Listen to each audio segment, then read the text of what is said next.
welcome to the Death Knight Artifact Calculator. Death Knight Artifact Calculator is off of the MMO Champions WoW database. As we can tell here, it's a very early build. They actually just updated these in their last artifact calculator because Destro Warlocks are going to be in here, but this is going to be a very sequel series videos where I'm going to go through all three specs and with Druid the four specs and show off what each of the artifact weapons do. So for Death Knights, Blood Death Knights, they have Maw of the Damned, and a Blood Death Knight is a tank. It's a guardian who manipulates and corrupts life energy to sustain himself in the face of an enemy onslaught. Their artifact weapon is known as Consumption. So if we go ahead and click it here, strikes an enemy in front of you with a hungering attack that deals 270% weapon damage, physical damage, and heals you for 200% of that damage. And from that, we have Singularity Affinity, increases physical damage done by 8%. We have Vampiric Fangs, increases the maximum hit points granted by vampiric blood by an additional 10%, increases healing received by additional 20%. So there's 3 charges on this. Very cool. We come down over here to your left. Dance of Darkness. Increase the duration of Dancing Rune Weapon by 4 seconds, and there's 3 charges of this, so I'm guessing that's going to be 12 seconds, or 10 seconds. One of the two. Come down here to the bottom left. Iron Heart. Increases your armor by 3%, so I'm guessing at 3 of 3 this is going to be 10%. Come over here to the middle. Mouth of Hell. Dancing Rune Weapon summons a second copy of Maw of the Damned, your artifact weapon. Very cool. Come over here. Bone Breaker has 3 ranks. Increases damage done by Morrowind by 5%. There's 3 charges. Come down here to the bottom middle. You have All-Consuming Rot. Increase the damage done by Death and Decay by 10%. There are 3 ranks, so I'm guessing that's either going to be 20% or 30%, depending on how they increase the ranking. So if we come over here to the right, Kaugolopathy? I probably butchered that, but it increases damage done by Blood Plague by 10% and has 3 charges, or 3 ranks. Very cool. And from that, you have Rattling Bones. Morrowind has a 30% chance to generate an additional charge of Bone Shield. There's 1 rank on that. Over here, we have Grim Perseverance. Increases your parry chance by 1%. There are 3 ranks, so that's probably 3%. One of the abilities your Maw of the Dam will have, Unending Thirst. While Blood Shield is active, you passively gain 25% leech.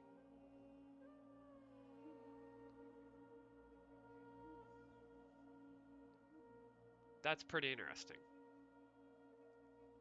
So if we come back down to over here, from Ironheart, if we come up here to the top left, you have Vein Render, has 3 charges. Increases damage done by Heart Strike by 10%.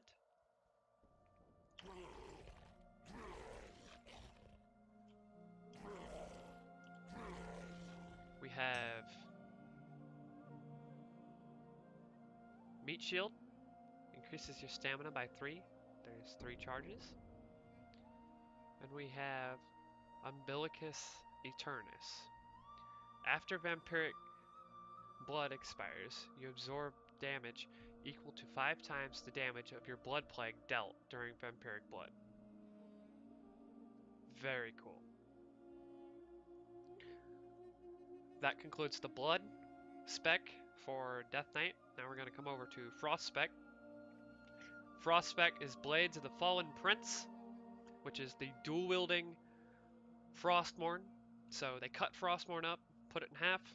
Your artifact equip effects are grant the crystalline sword ability, which unleashes floating swords in the air that will impale your enemies, and your damaging attacks have a chance to invoke the spirit of the past Lich King, dealing 1,000 damage and granting an energized effect. Very cool. So if we come over here and click on this one here, this is what it should have done for the Blood Death Knight tank, but I don't think they have that fully initialized. So your artifact ability, Crystallized Swords. As you attack, ice copies of Icebringer and Frost Reaper float beside you, occasionally stabbing and piercing your foes. So that sounds more like an AoE ability. Very cool.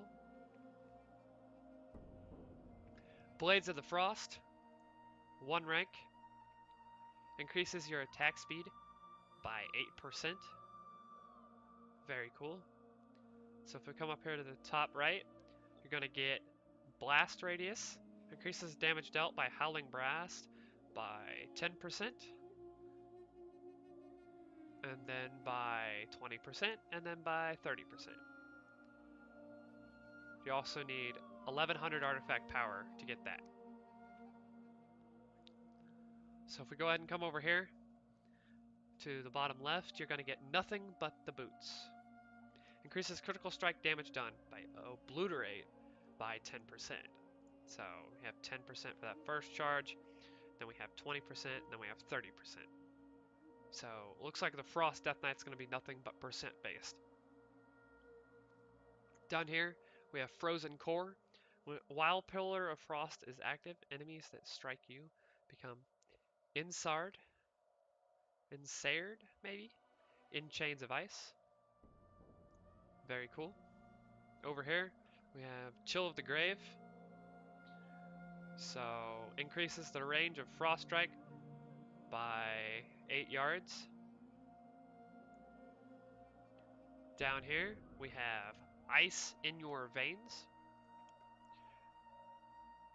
Death Strike heals for 100% more while Icebound Fortitude is active.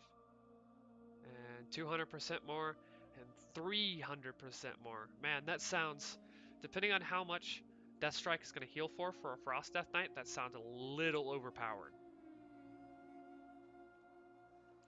We come down over here to Frozen Skin. Increase your armor by 3%, by 6%, and by 10%. So, very cool.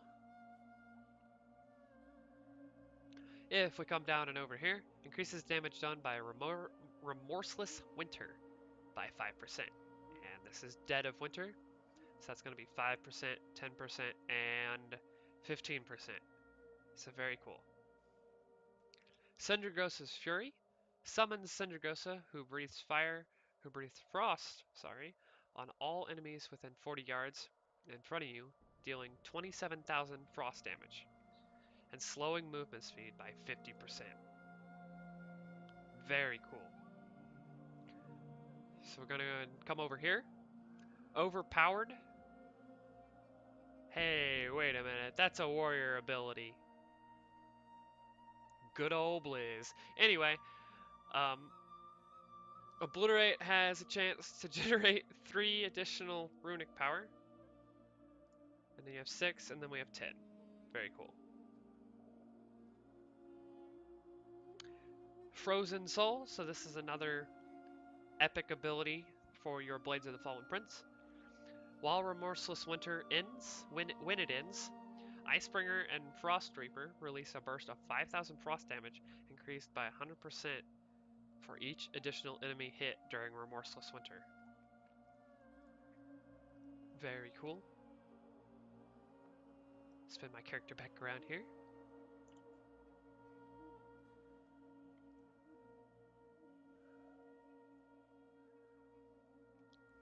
Increase all frost damage by 3%, so that's cold as ice. You gotta love the blizzard puns. 6%, 10%. Mirror Ball. Anti-magic shell now removes all harmful magic effects when activated. Ambidextry. Increases offhand weapon damage dealt by Frost Strike and Obliterate by 10%, 20%, and 30%, respectively. Bad to the Bone. Increases the effectiveness of your Razor Ice Rune forged. Your Razor Ice Rune Forge by 50%. So that's probably going to end up being 100%. Very cool. So they incorporated Razor Ice with Rune Forging. And your final ability for the Frost Death Knight is Hypothermia. Requires Frost Reaper. Each time Frost Fever deals damage, its damage is increased by 10%. So I'm guessing Frost Fever sounds like a dot on the target. Very cool. That'll conclude the Frost DPS, and let's go over to Unholy DPS. Unholy DPS, you get Apocalypse, and the artifact equip effects is grants the Apocalypse ability, which summons members of your army of the dead to fight for you. So Unholy sounds like a raising demon, raising undead spec, just from looking at it. Because I don't play Death Knight currently. So we have Apocalypse, which your Apocalypse ability bursts all festering wounds on the target, summoning a member of the army of the dead, which for each burst festering wound. 1.5 minute cooldown. Very cool.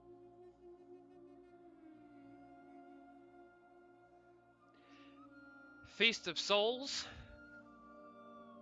Since when did Gorfiend and an Unholy DK come together? Increase shadow damage you deal by 8%. If we come down here to the bottom right, increase the duration of Dark Transformation by 2 seconds, 4 seconds, and 6 seconds respectively. Come over here to Rotten Touch, increase the damage dealt by Festering Strike by 50%.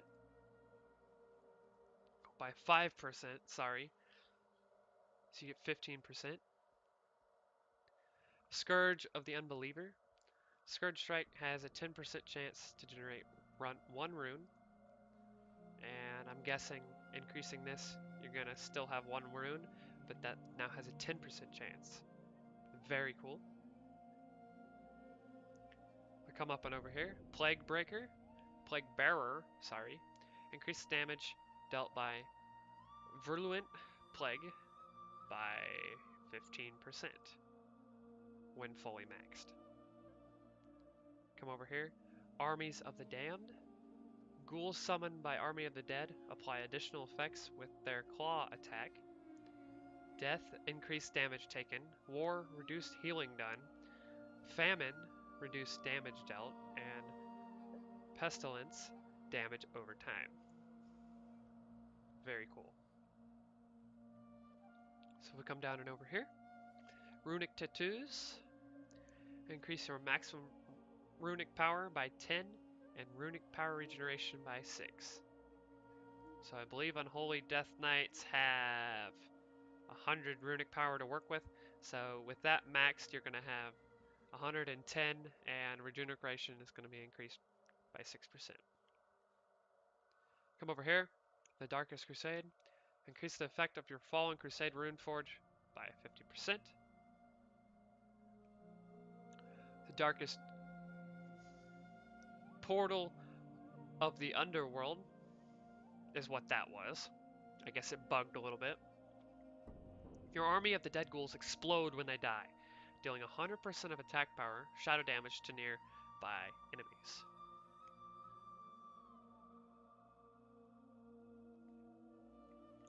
The Darkest Crusade. Increase the effect of your Fallen Crusade rune by 50%. I really wish that would quit doing that. By 7%, by 14%, by 21%. Sorry. So 3 of 3, you're going to get 21% increased effectiveness.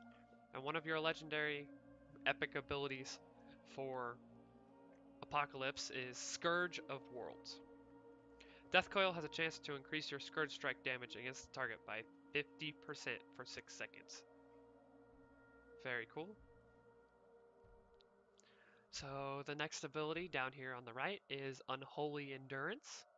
Reduce all damage you take from area effects by 15% when fully maxed. Deadliest Coil increases damage dealt by Death Coil by 15% when fully maxed. Come over here. Gravitational Pull. Death Grip also reduces the target's movement speed by 70% for 6 seconds.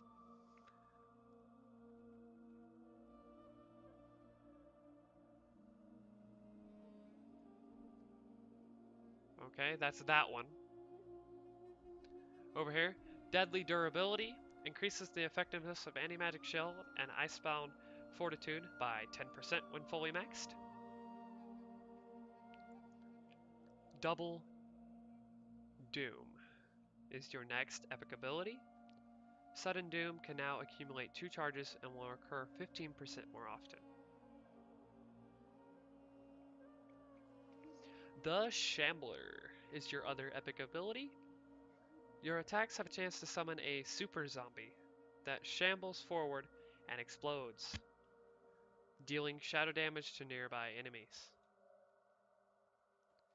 This concludes the Death Knight Specs artifact weapons.